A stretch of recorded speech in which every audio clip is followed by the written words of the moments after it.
What is going on, everybody? It's Francis here with the XFL analysis.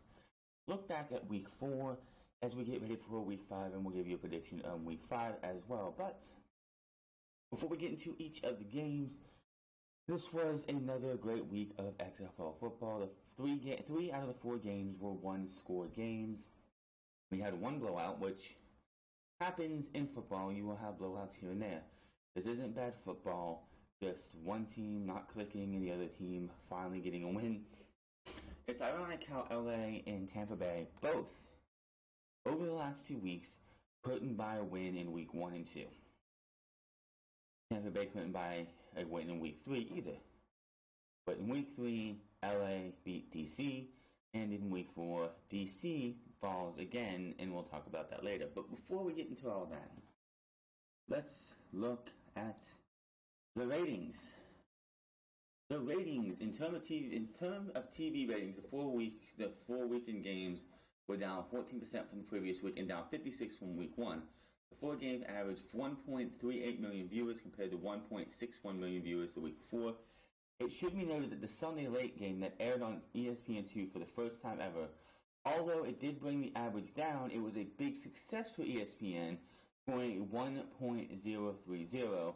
The cable numbers were actually up from the prior weeks, however, the drop in the ABC game wasn't significant. In apples-to-apples number, the Saturday game on ABC averaged a 1.558 million viewer, down 20% from prior, while the late Saturday game was only down by 5%. The total attendance on week 4 was only 70,224. This was going to be down when you have both Seattle and St. Louis last week having home games. And both of those teams bringing in 22,000 in Seattle and St. Louis at the same time. That's going to make your numbers look huge.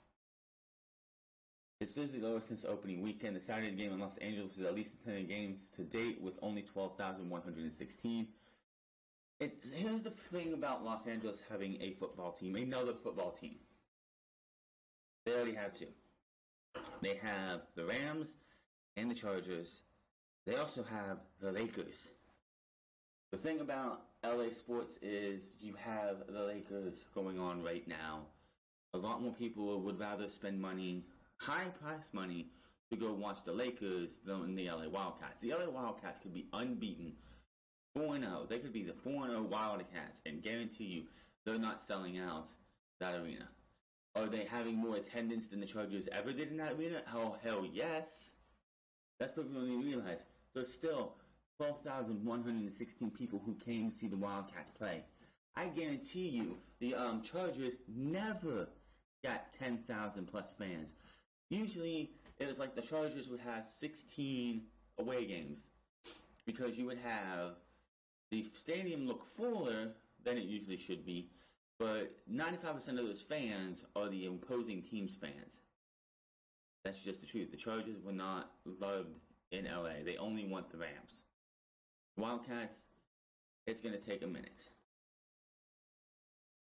So basically when it comes to the XFL right now, if you listen to the narrative that major media wants to spin, the XFL is a failure, the XFL is going to die, the XFL is terrible, yada yada yada. Oh, look, the attendance is down, ratings is down. Well, when you have the Seattle Dragons, who played their last 2 games at home,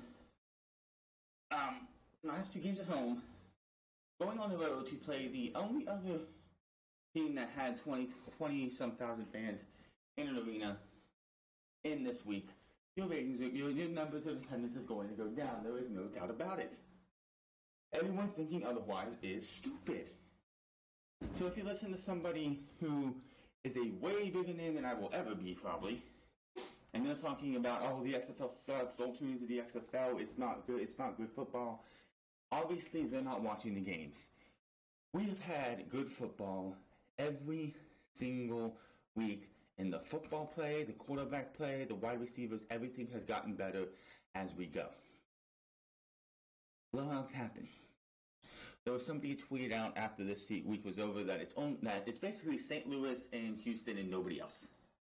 And I'm thinking to myself, well, yeah, we're almost at the halfway point.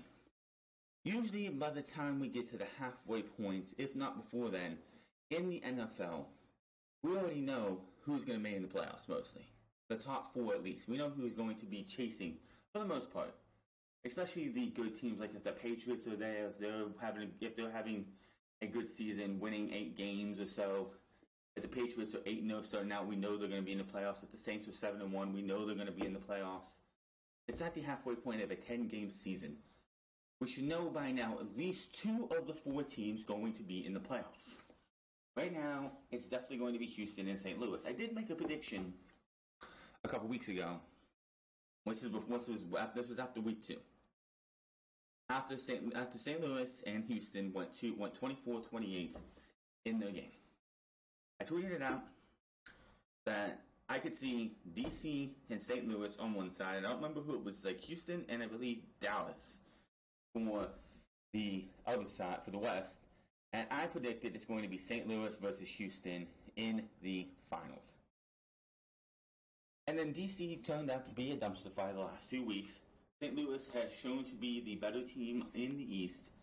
And for sure, unless some miracle happens, the championship game is going to be St. Louis and Houston. But anything can change between now and then. I mean, Landry Jones went down this week with an injury. Only going to be a 2-week missing injury. Partially tear of his MCL. It's not a full tear. So he's going to miss 2 weeks. Good.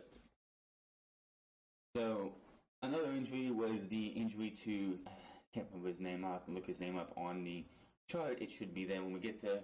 But the injury to the Seattle defender who got taken out, he broken a bone in his neck, but he is good. He is up in a neck brace, walking, everything. That's great to see. But here's the full ratings for XFL Week 4. Week 4 was Game 1, ABC LA at New York. 12,116 were there. 1.558 million viewers, down 24%. Game 2, Fox Seattle at St. Louis. 27,527. 1.802 million, which is a minus of 5.85%. Game 1 on FS1 in Dallas, the shootout was actually up from the week before when it came to the games on FS1, which this was the Texas Throwdown. Houston at Dallas. 18,332,000 were there. A 1.113 million. That is a million viewers. That is a 10.86 percentage, which honestly, if FS1 is having ratings go up, that's a positive in my opinion because almost nobody gets FS1. Hell, WWE Backstage, WWE's talk show they have on there, had 14,000 people watch. Not for 118,000, it was 18,000, and it was 18,000. That is it. Not 118, but 18,000. So the fact that a game on FS1 got 1.113 million viewers, and it was up 10% from last week, that is a positive. The DC game at Tampa Bay won 12,249, which it's a Tampa Bay team who was 0-3. Yes, so the attendance was going to be down as well. New York is another one of those things that it was LA at New York. There was no reason that they needed to put New York in MetLife Stadium. New York, like MetLife Stadium, has the Giants there and the Jets there 16 times a year. 16 times. They have 16 football games a year. There's no reason they needed another 5. And it's New York City. It's just showing that New York and LA had no business getting football teams. Tampa Bay as well. But that number was only a 1.030 million viewers, which was a 2.9%, which was minus 8.1. Well, it wasn't a minus because this is the first time ESPN has a game, so there's no comparing to before. But this is actually good news because ESPN2, games like this on ESPN2 never get a 1.030 million viewers. So the fact that they even got a 1 on ESPN2 for a game that was a blowout, if that game was tight, I bet you this number is better. I bet you this number is high because it's a 3-hour broadcast or close to it. we don't have the hourly breakdown like I would have for Monday Night Raw if I did those ratings on Saturdays or Sundays. So I guarantee you that game had a bigger number watching, but people fell off because it's a blowout. Why the fuck, unless you're a really diehard person, unless it's your team playing, why are you going to watch a blowout? 25-0 is a blowout, and unfortunately, DC had that happen. Now, here's the real telling sign for me. Average attendance for week 1. Average attendance for week 1 was 69,818. Oh, that's total attendance. Average viewership was 3.12 million viewers. Week 2 was 76,285 plus 9.3% on that. Average attendance dropped 35.9% to 2.06 million viewers. Week 3, attendance was up 7.4% with 81,942. Again, that was when Seattle and St. Louis both had home games with 22,000 plus in, with St. Louis having 29,000 plus and Seattle having 22,000. But this is the real telling thing. The drop in attendance was a given. But it was only down 14% to 70,222. As long as each place, at least each venue has at least 10,000 viewers constantly coming to watch their team play, win, lose, or draw. Win or lose, I should say. There's no draws in the XFL. Then the game for them is succeeding.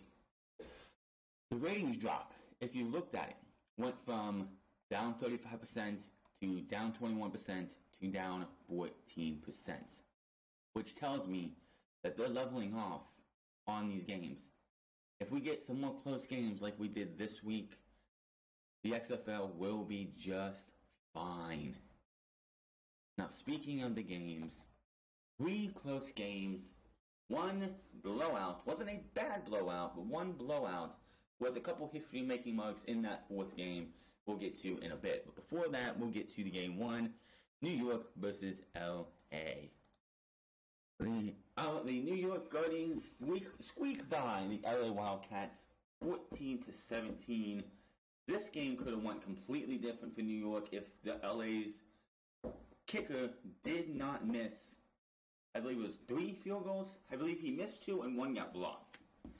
So we came oh so mighty close to having 17-17, and we have ourselves our first overtime, but that did not happen. We had a missed field goal. Luis Perez, what a difference he made for them. This dude, 18 of 26, 150 yards, 22 is his longest, and 1 touchdown, a 96.6 rating for a quarterback. But the XFL, the Guardians just felt like a different team. They felt like they actually bought into having Luis Perez as their quarterback. This guy has got to be the starter. Matt McGloin, future endeavor him, send him on his way, whatever you have to do.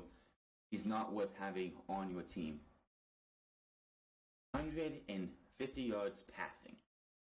Victor was 18 attempts for 82 yards and 15 was his longest at 0 touchdowns.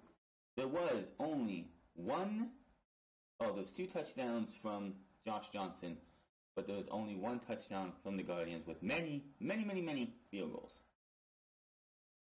Of course, McKay had, I feel so bad for McKay.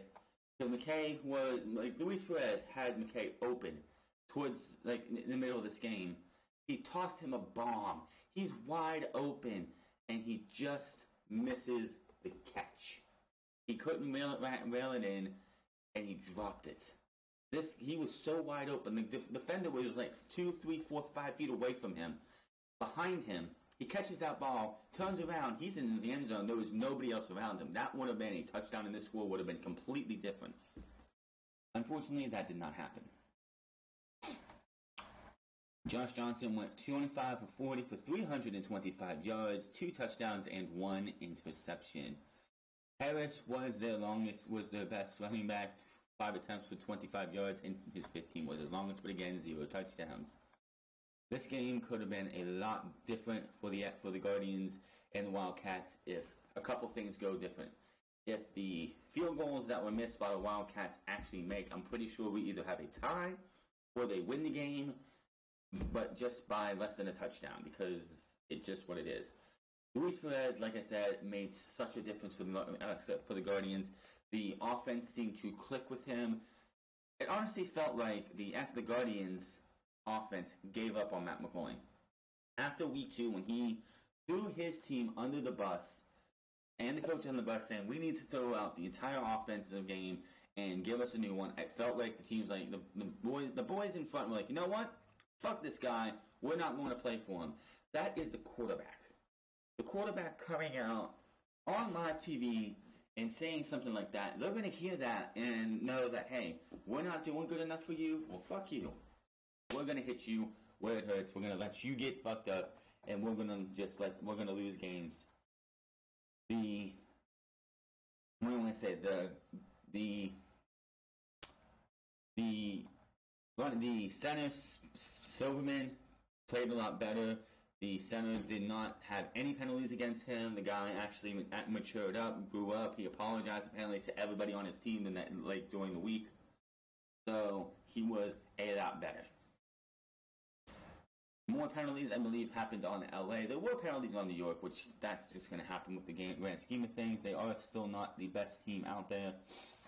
But with this win, they go to 2-2. They're not in second place just yet. But if the New York Guardians play better next week than the DC Defenders, they will be the number 1. They will be the number 2 team going into the halfway point. So it's going to be interesting to see what happens next week. The Guardians go on the road, and we'll go over all those later. Game 2 coming at you right now. And the St. Louis Battlehawks take on the Seattle Dragons, the battle of the best crowds in the XFL, the 22,000ers in the team. This game was a tale of two halves for the Seattle Dragons. This team couldn't do shit with Brandon Silvers, and I said this before in a previous week. Brandon Silvers is not the guy. Brandon Silvers is beyond the guy for the Seattle Dragons. He went 4 for 10 and 27 yards, no touchdowns. But when they brought B.J. Daniels in, 5 of 10, 100 yards, a touchdown, but he did throw 1 pick. Reynolds came in, went 1 for 2 for 1 yard, and that was that.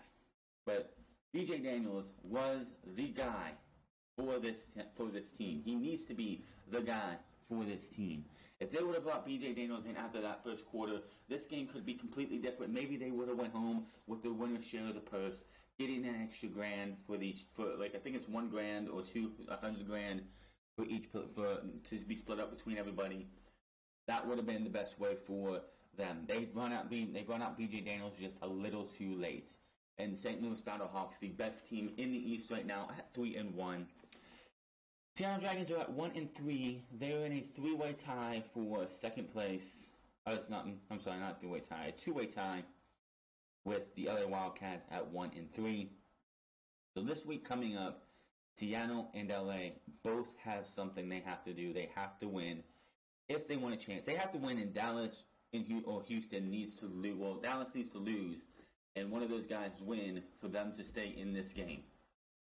If LA and Seattle lose next week and Dallas picks up a much-needed win, this team and I believe the West will be sewn up. I don't think we'll have a deal of who's going to be in the West playoffs.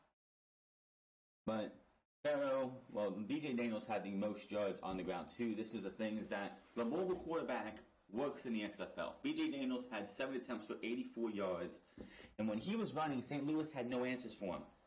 No answers whatsoever. He did not hit 100. I thought we would get 100 from him, but it did not happen. Kenneth Farrow had 5 attempts for 26 yards and a touchdown, so that was your 2 touchdowns for them.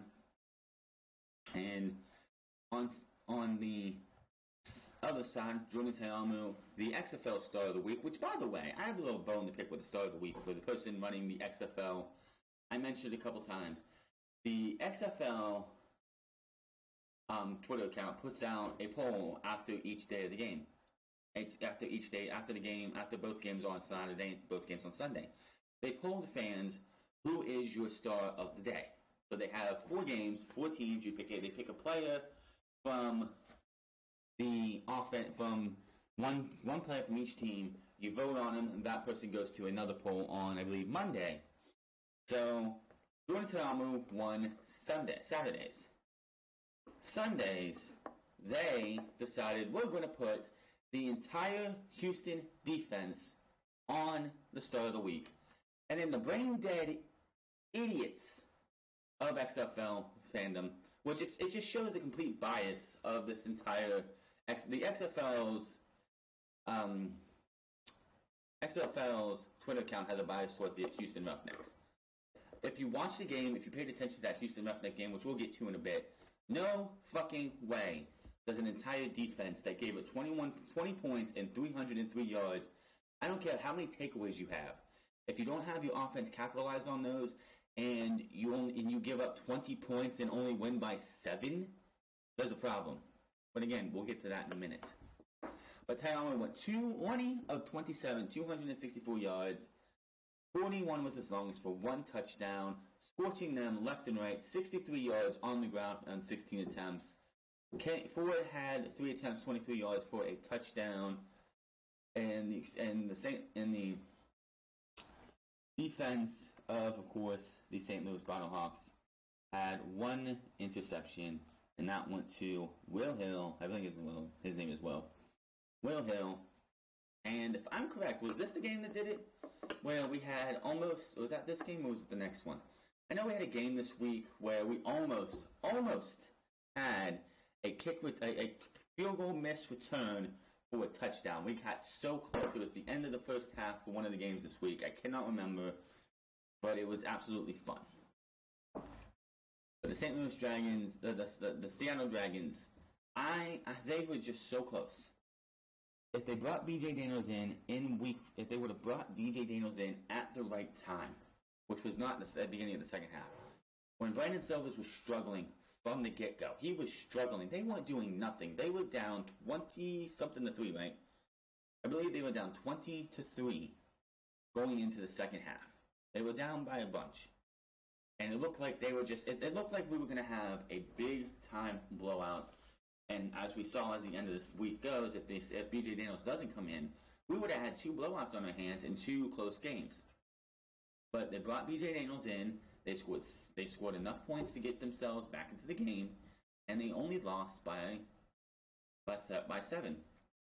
And it looked like they were going to come back and they were going to give us of course that interception, if I'm correct, was at the end of the game, which sealed the game for the St. Louis Battlehawks. So this was a good one. It puts St. Louis in a league of its own in the East, which 2 weeks ago we would have felt like that was DC as well. It looked like 2 weeks ago DC and Houston were the cream of the crop, the 2 best teams in the league. And then the last 2 weeks, it's been clearly St. Louis on the east side and clearly Houston, of course, in the west. Which I made that prediction when St. Louis was 1-1, and I was just like, they lost 24-28. DC really hadn't been tested yet. They had adversity. Yes, they lost, but they looked like a much better team. I'm going to throw it out there. I believe it's going to be Houston versus DC versus St. Louis in the finals. And maybe, just maybe, Houston's going to win or St. Louis. Maybe St. Louis gets their first championship since the greatest show on turf did it. So 2001, I believe, or 2000, when they beat the Tennessee Titans. In Tennessee's, I think, first and only Super Bowl appearance. But yeah, I can see that happening. But we still have 6 more weeks to go. Week 5 coming up this Saturday. And Sunday's going to there's actually going to be a little bit of difference for XFL on Sunday. This coming Sunday, Game 1 is at its normal time slot, which I believe is 3 o'clock. And then Game 2 of Sunday's game doesn't start till 9. That's going to be a 3-hour gap in between Game 1 and Game 2 on Sunday. Wonder how the ratings are going to do for that. That's going to be the first full primetime game for the XFL, and I'm pretty sure it's not going to be on a channel that anyone's going to want to watch it on.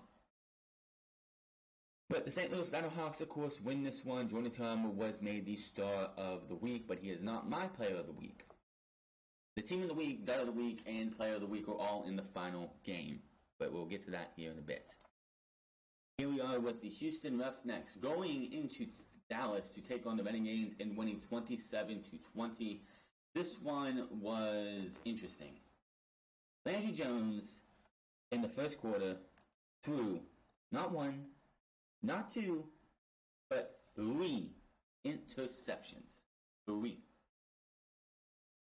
In the first, and the DC defense, the Dallas defense was pretty good in this game. They only held them. Dallas only gave up 2 field goals and 1 touchdown in the first quarter. Unfortunately, that third pick was more costly than the other 2. But Dallas's defense came to play. It's just too bad that Landry Jones gave up 3 interceptions in the first quarter.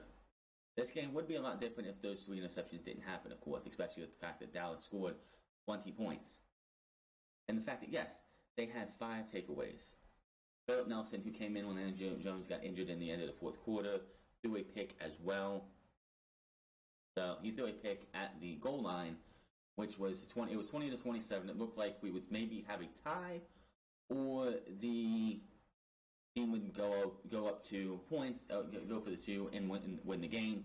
But no, he threw it. What a beautiful interception, though. It was batted. The Roughnecks player came in, scooped his hand underneath, and brought it into him before it hit the ground. It was a thing of beauty. PJ Walker, 25-41, 22 was his longest for 239 yards and 2 touchdowns. And he did throw a pick later in the game, but it really didn't matter. Lance Dunbar, 9 attempts for 48 yards, 1 touchdown. Cameron Artis-Payne, 12 attempts for 31 yards, not even close to us giving us a 100-yard rusher. Butler for the Houston Roughnecks went 11 attempts for 39 yards, 0 touchdowns. Holiday got a touchdown for the Houston Roughnecks, and Jackson got the other one. Landry Jones threw his touchdown to Donald Parham, which, by the way, when he finally remembered, hey, I got this huge tight end known as Parham, who got 10 targets, 6 receptions for 56 yards. Maybe I should have thrown to him the entire game. Maybe we'd be winning. Yeah, that's when the game seemed to turn around and go more into the favor of the Dallas Renegades. Unfortunately, as I said, 4 interceptions overall. Landry Jones also was strip sacked, and they did grab the ball and run in there for a touchdown. So that was the reason that they put them on the Star of the Week contenders. Fortunately, people who were fucking smart voted for Jordan Ta'amu to be Star of the Week instead of an entire defense who gave up 20 points and 303 yards of offense.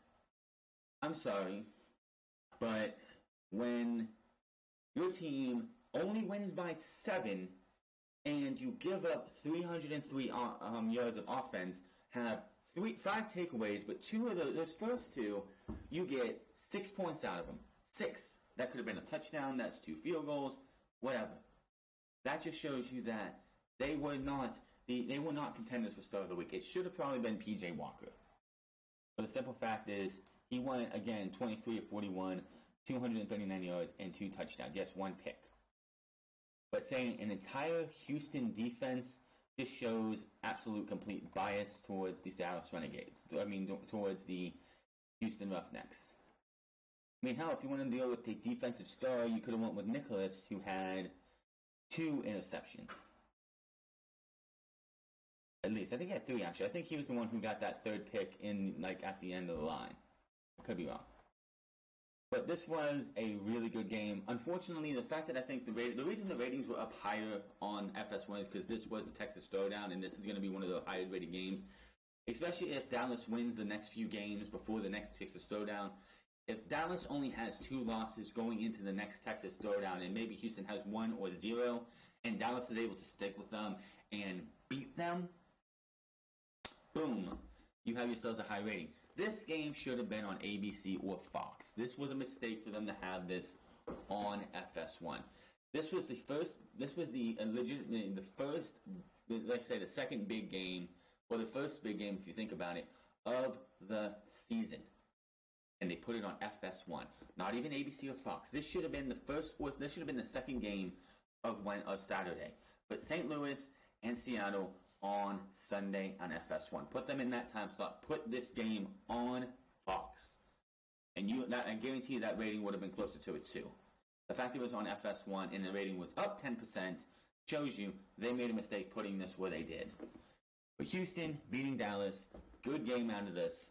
Let's move on to the ratings, the one blowout of the week. The Tampa Bay Vipers finally, if you're a Tampa Bay fan, you've been waiting for this for a while, they finally get a win, blowing out the DC Defenders for the second week in a row. What has happened to the DC Defenders? This team in week 2 looked like an unstoppable force. We would see them beat everybody down. They would live up to the Defender name, defend the DMV from pillar to post, possibly go undefeated or go 9-1 as they were going to clearly lose to Houston. And we would have ourselves a big tussle between Houston and DC in the finals of the XFL, in the championship, whatever the hell they're going to call the game. But then last week, LA exposed them for being just average. Then they come in here and they play Tampa Bay, and Tampa Bay does the exact same thing. Now my question is, if I'm correct, DC plays at home this week. If DC comes out in week 5 and balls out and just beats the brakes off of their opponent at home and win convincingly, then what's that tell you about the DC Defenders? That I don't know what to tell you about that. Like, maybe they have to be at home. Maybe if they can, the best they'll probably do is 5-5, which won't be good enough to make it to the XFL championship. The XFL playoffs, where they're gonna have to. They would definitely have to go back to St. Louis. Or they would at least have to go to St. Louis, which they have to play everyone on their division twice. So yeah, they would have to go back to St. Louis. Which, gosh. By the way, St. Louis in week 7 is going to be back home.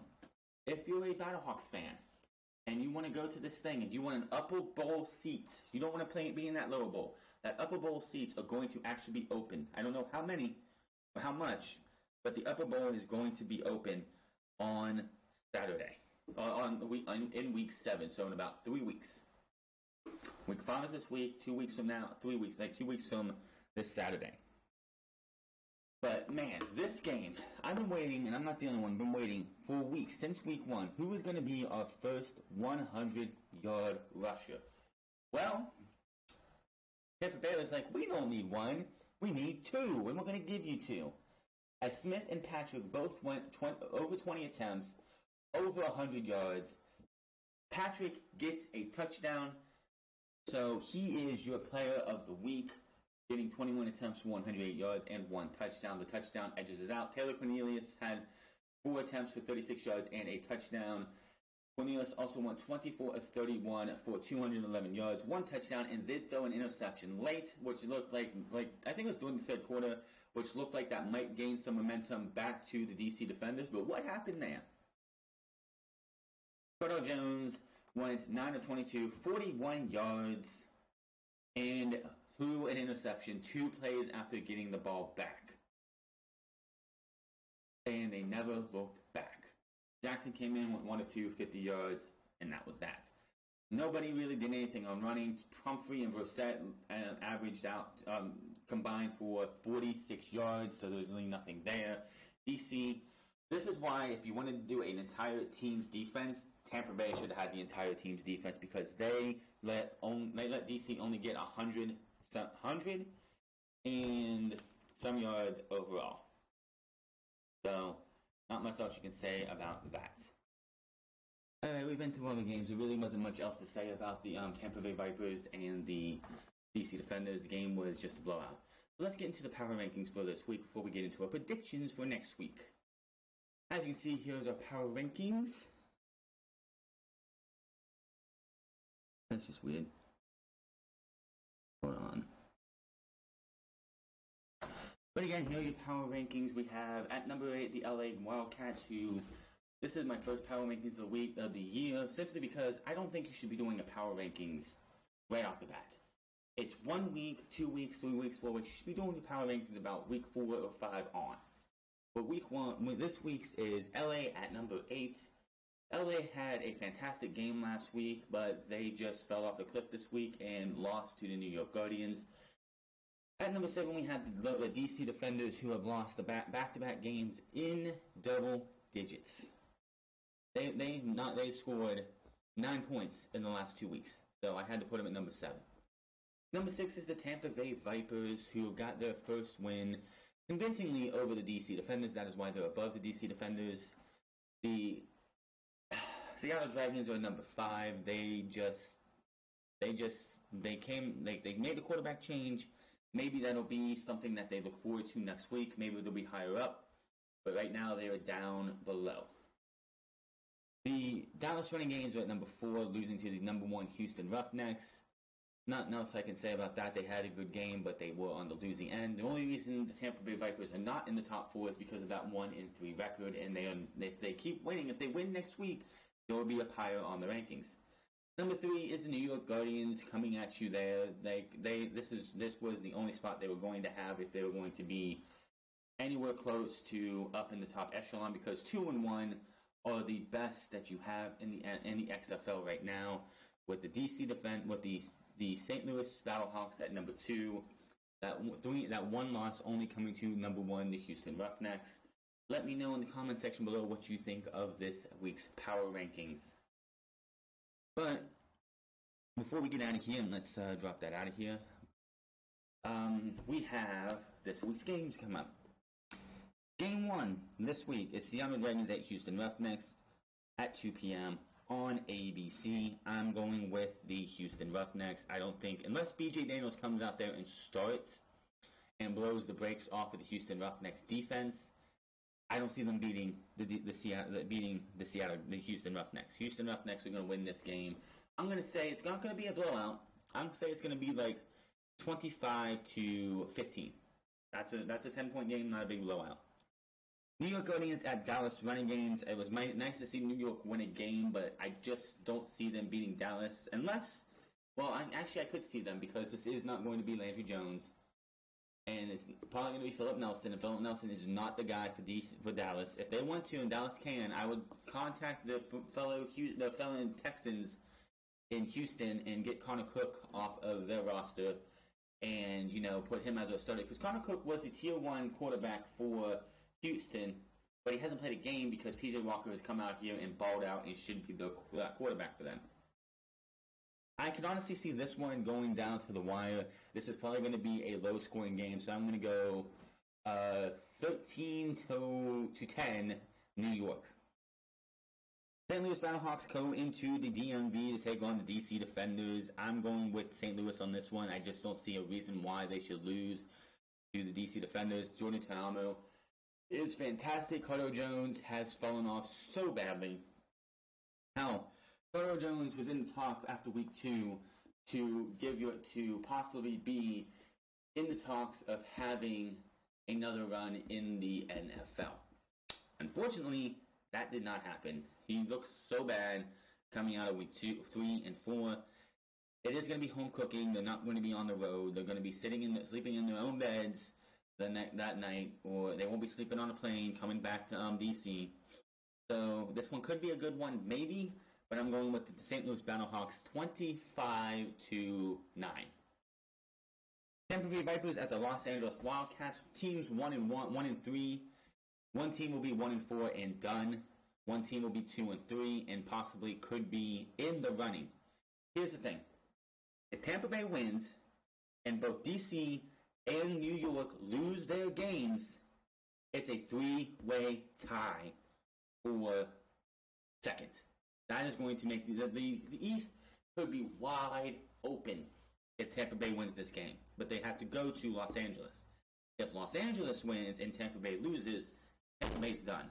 They're out of it. well, I can't say they're out of it, but I'm pretty sure they're going to be out of it. The DC Defenders game might be the only game they win this year. So, and this one's going to be another one of those ones that if Josh Johnson and the defense for the LA Wildcats come out, like wake up and go all out like they did last time at home, they have no problem winning this game. I'm going to go 24 to 12 LA. So those are my picks. St. Louis is going to go into DC and ravish them. Los Angeles is going to beat the Tampa Bay Vipers. New York's going to beat Dallas. And Houston's going to beat Seattle. Hit that subscribe button, comment down below, like or dislike this video. And let me know in the comment section below what you think of each of this week's analysis and what your predictions are for week number 5. We are at the halfway point this week, and I, for one, can probably pick the major who is going to actually be the 4 teams going into the playoffs after week 5. But I already said it before, and I'll say it again. It's going to be St. Louis and Houston unless something happens to Teamo or PJ Walker between now and then. But that's all I got time for, and I'll see you guys tomorrow for another lovely, lovely episode of SmackDown, which is going to be a 2-match show with the 6 tag team gauntlets and a tag team match between Lacey Evans and Naomi versus Sasha Banks and Bayley again. But that is all I got time for, and I'll see you guys later. Have a good one.